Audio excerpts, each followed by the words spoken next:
welcome back to my channel. So today I am super excited because this is going to be my first ever budgeting video.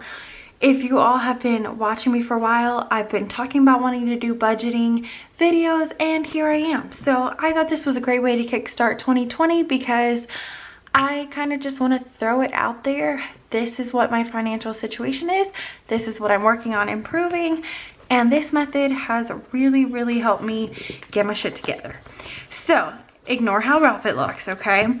I budget with the budget by paycheck method. I use the budget by paycheck workbook by the budget mom, aka Miko Love, Miko. I love her. I found her in August and I have been using this ever since, and it has helped so much. So I will say I did the digital print off version. She does have a workbook you can buy. I think it may be out of stock right now though. She does launch it once a year, but the printables are always available. So that's what I did, and my ink was running out. So her cover page is a lot prettier than mine, but also I did black and white. You can do it in color, and she does have every month a color scheme, but I just did black and white.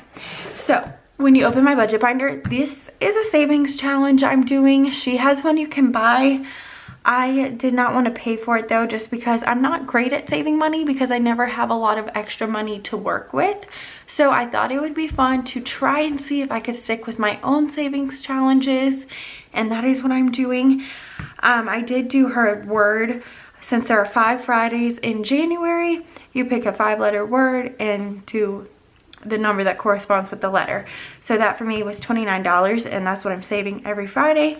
And then in February, I'm going to be doing $25 a week. I do not have any more ideas. May I just put that if I get any birthday money, that's going to be what I save.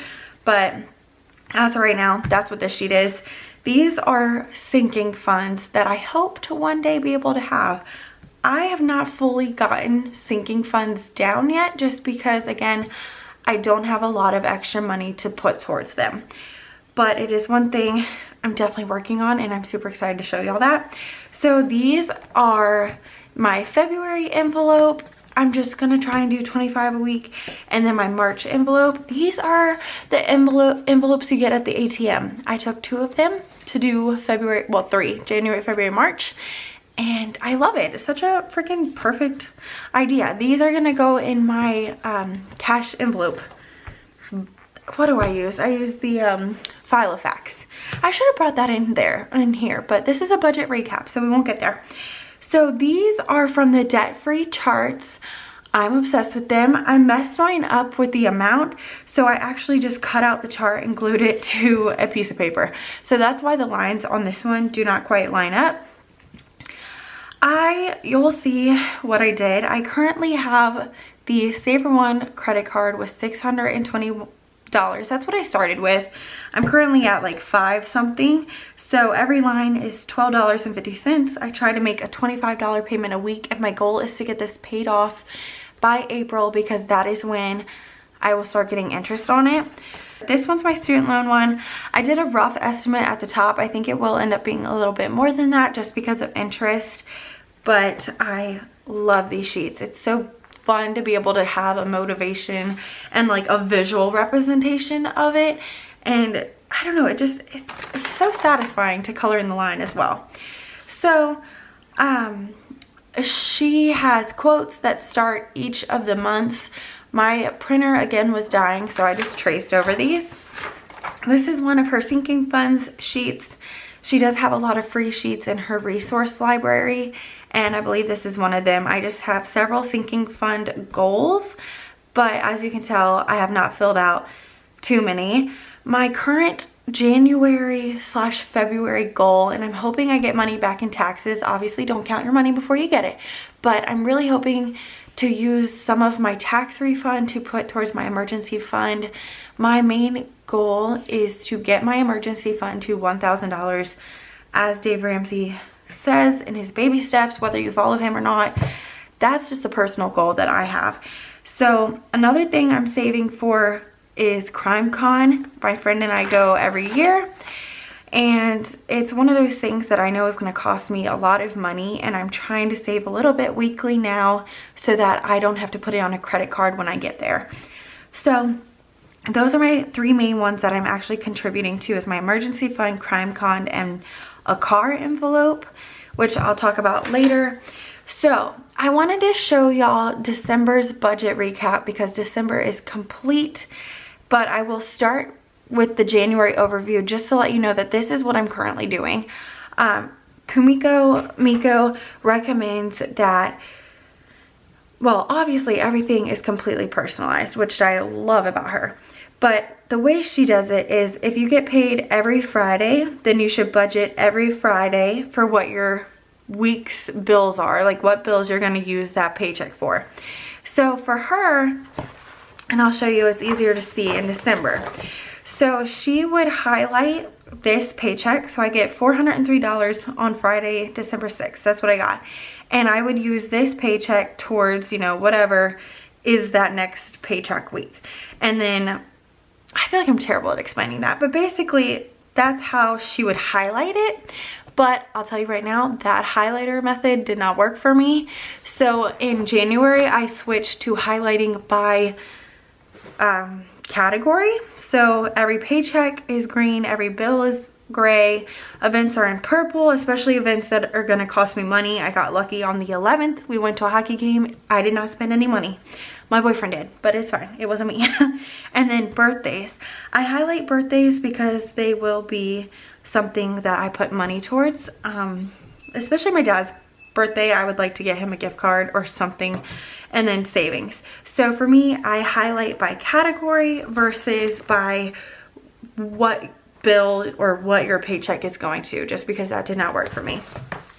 So I wanted to do December because December is complete, and what I finished December with is what I'm starting January 2020 with, so you can get a good overview of my financial situation.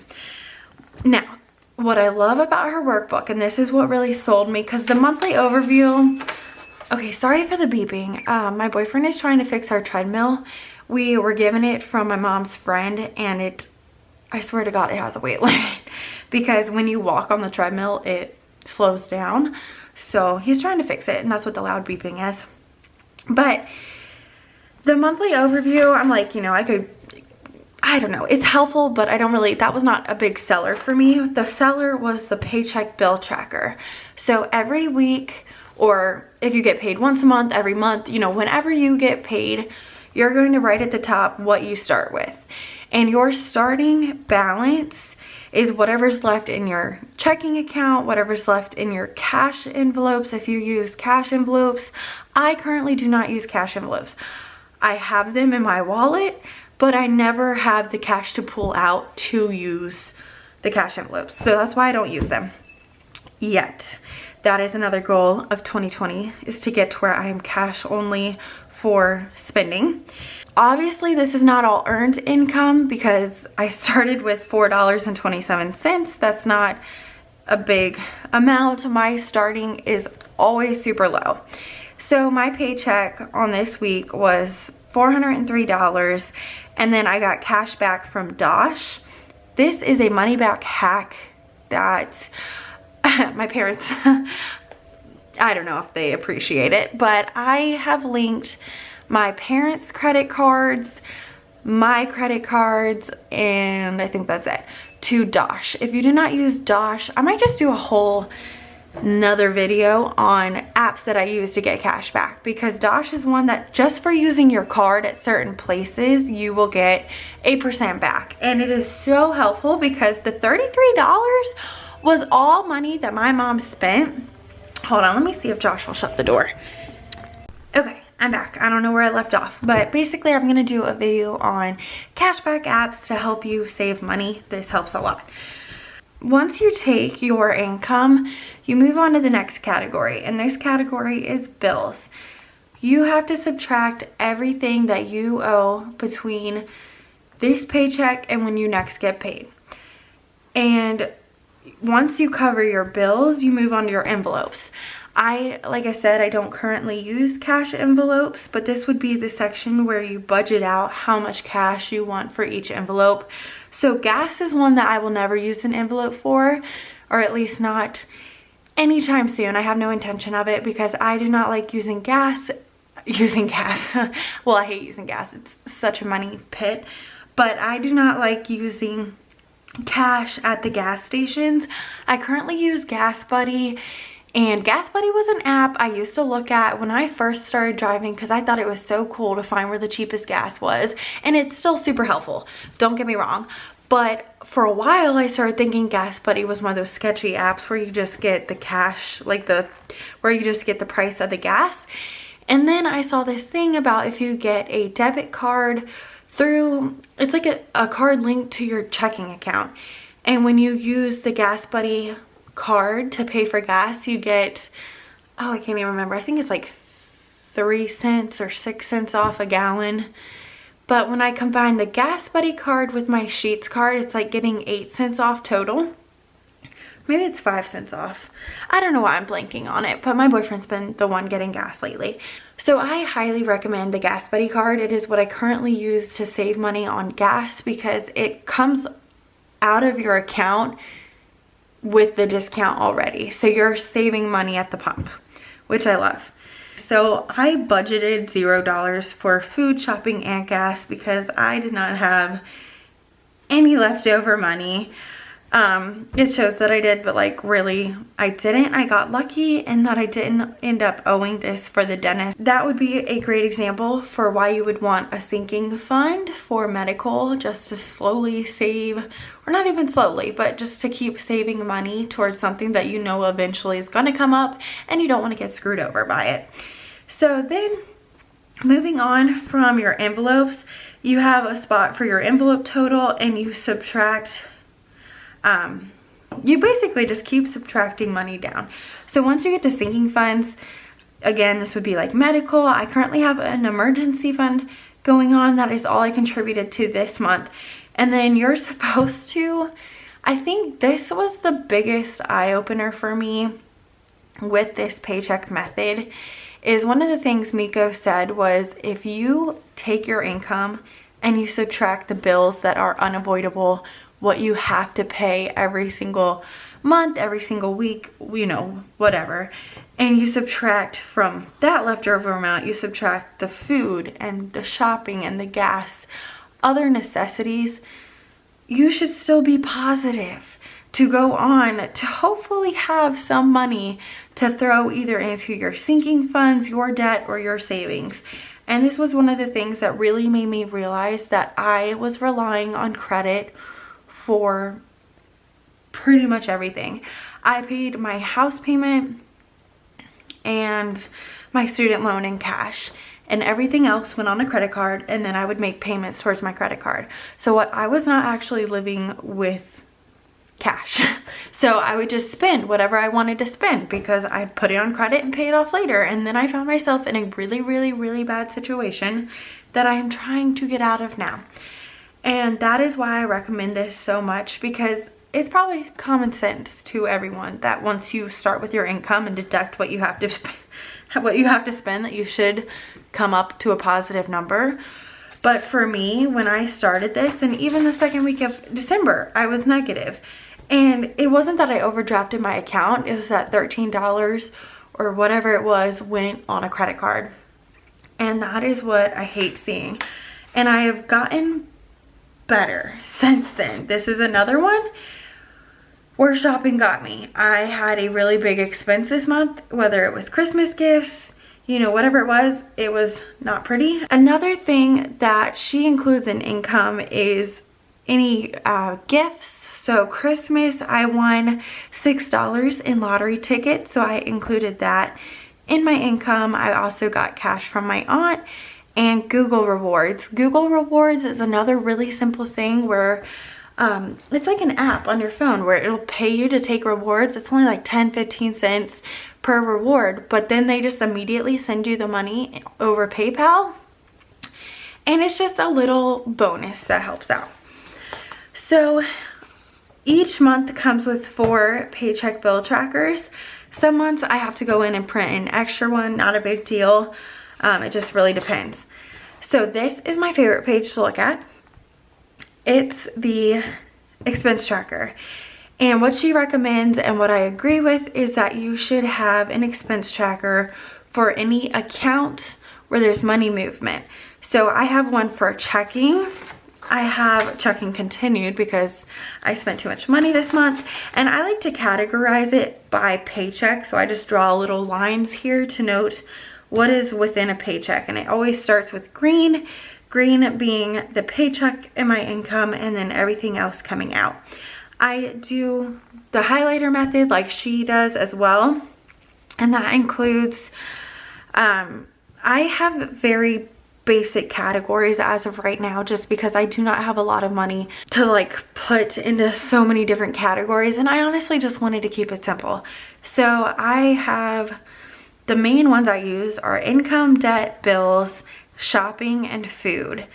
I try to save money every month. I have one that is automatic $10 a month savings to my IRA that I contribute to, which is not a lot.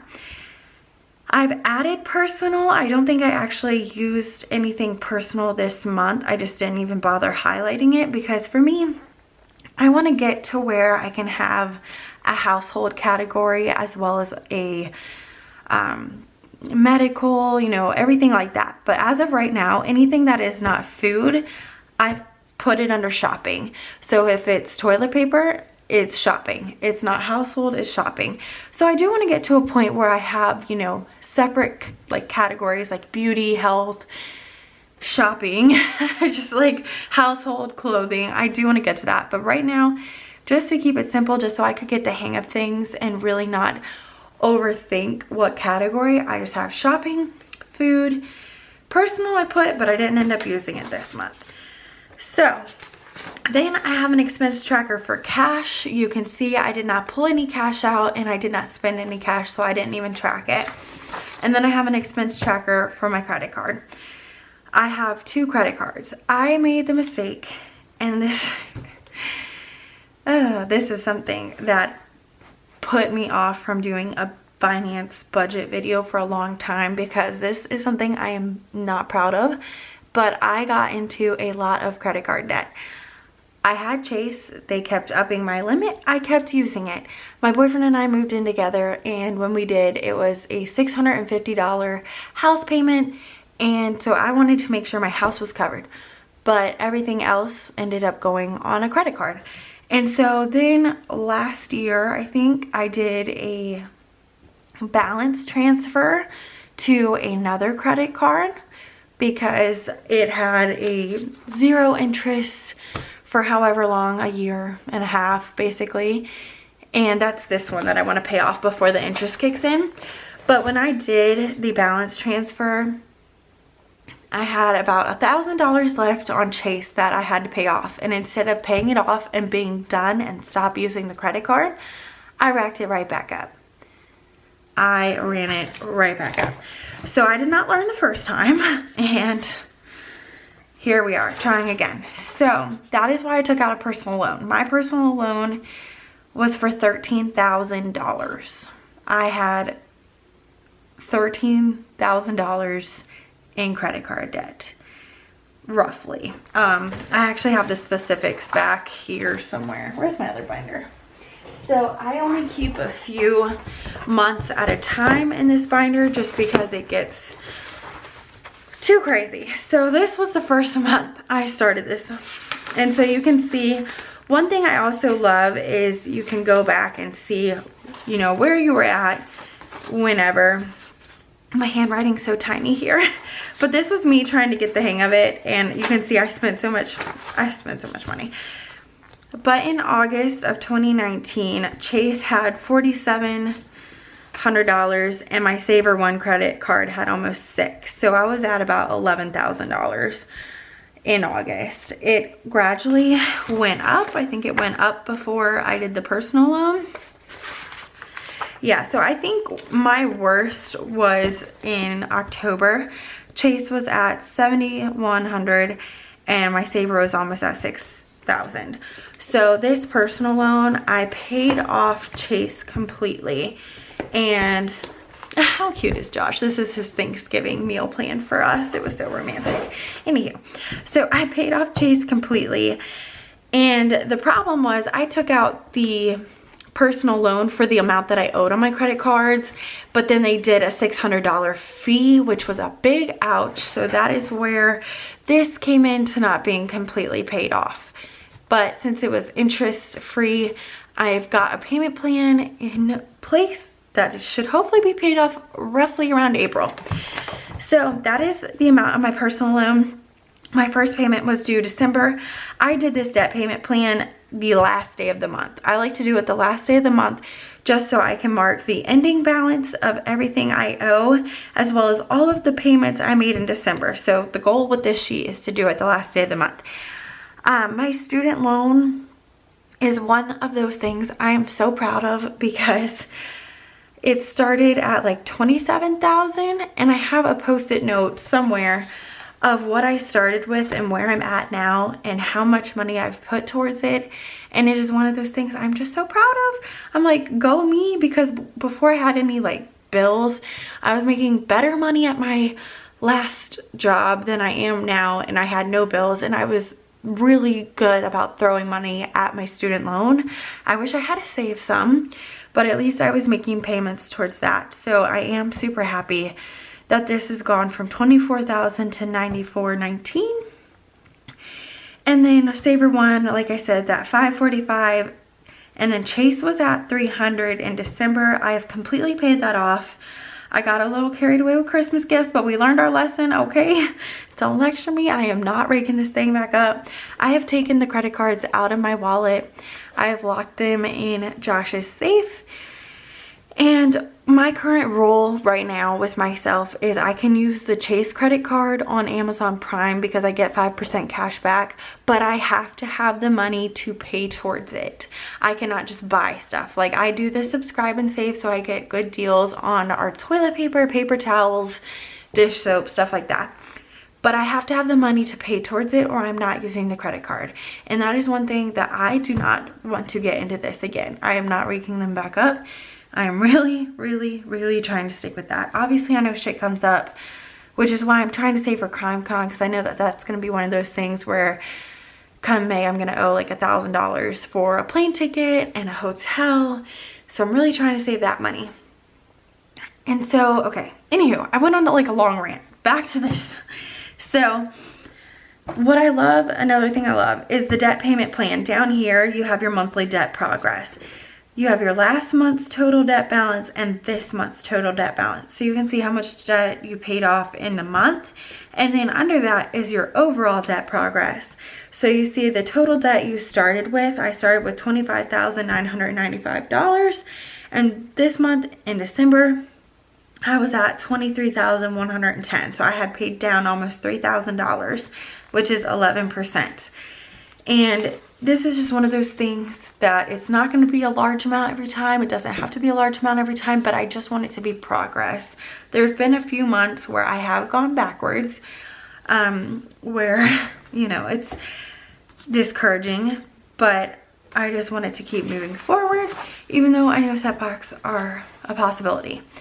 The monthly network tracker is another one of my favorites because I try to do it the end of every month, the last day of every month.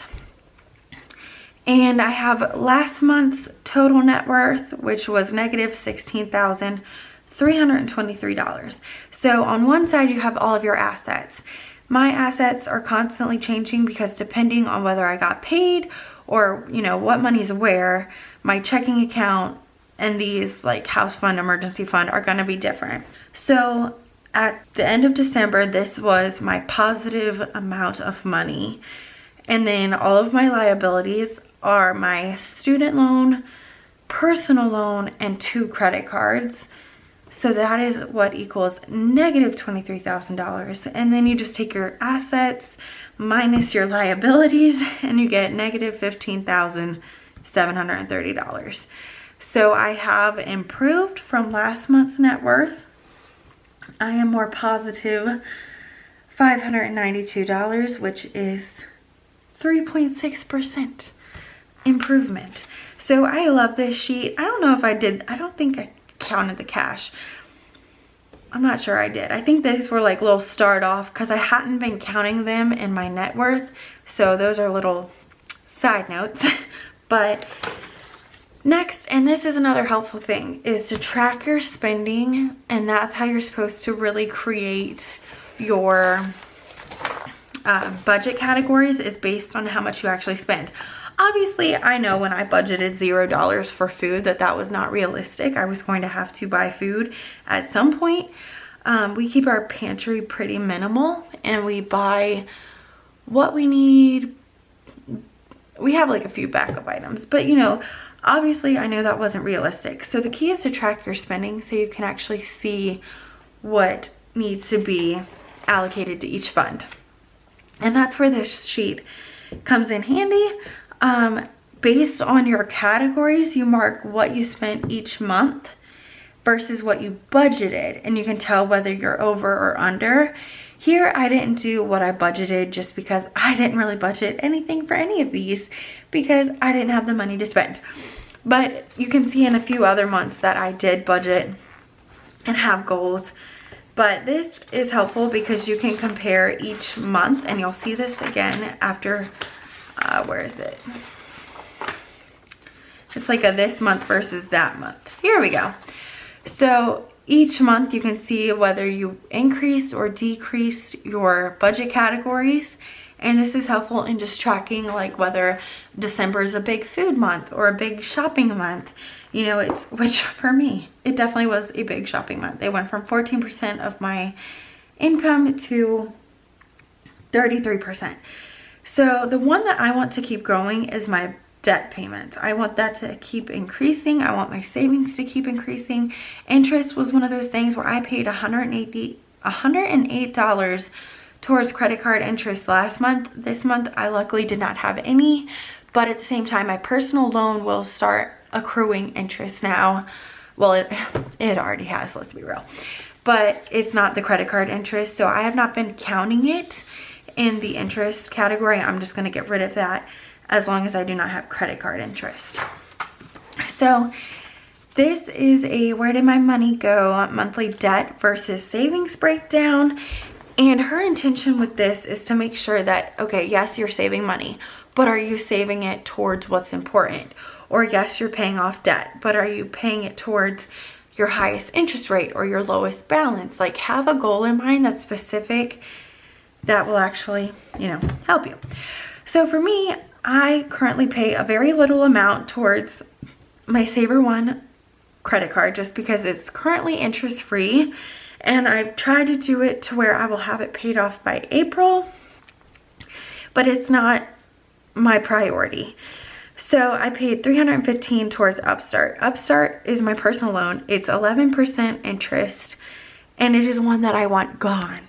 I want it gone. It's a large amount. It's a lot of interest. And one of those things, another thing that just really hit me is I'm paying interest on junk I bought that I am gonna not even want in a year. Like, that's what's so crazy to me, is it's like you spend money on a credit card, but what you don't think is it's not a $4 coffee. It's a $4 coffee now, but when you don't make your credit card payment and you're paying interest on it, it just keeps increasing the price of what you paid for. So any good deal you get, but you put it on credit, it's not actually a good deal because you're gonna be paying interest on it. And it sucks, okay? It sucks.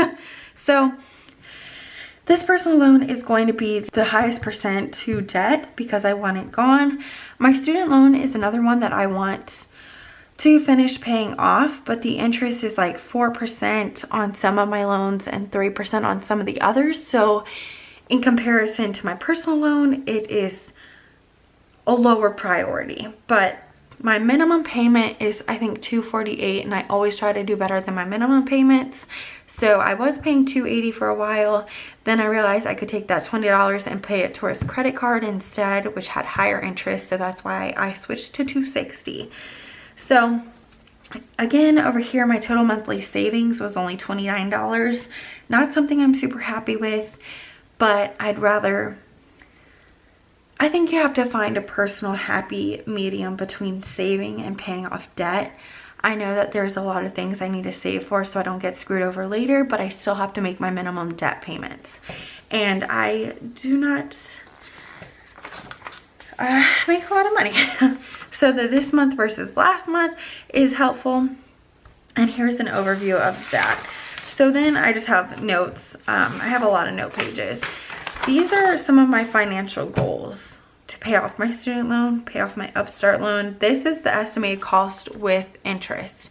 And that is what is so insane to me. So you're paying like $6,000 in interest. So every single thing I bought on my credit card increased in price because of the interest I'm paying now. And it's such an upsetting way to look at it. I feel like it just brings, like, upsetting in the fact that you need to look at it that way. Not bad. I mean, obviously it upsets me, but it's just like one of those things that once you start realizing, like, you're not working for yourself, you're working for whatever bank you owe money to. It's such an eye-opener. So that's my current budgeting process. January, I'll do a recap of January. This is kind of, I don't know if this was my personal finances. I mean, I did get into it, but this was just an overview of how I use her system and how I am obsessed with it. So if y'all want a more detailed of my finances or of her system or anything like that, let me know. But that's all I'm going to talk about for now. That was my December financial journey, and I really hope you guys enjoyed this video. If you did, please subscribe and please be nice, because the debt journey is a depressing one, okay? But it's empowering. It's empowering to feel like I'm getting a hold of my finances, and it makes me really happy. So I really hope you guys enjoyed this video. If you did, be sure to give it a thumbs up, and please don't forget to subscribe to my channel down below, and I will see you guys in my next video. Bye guys.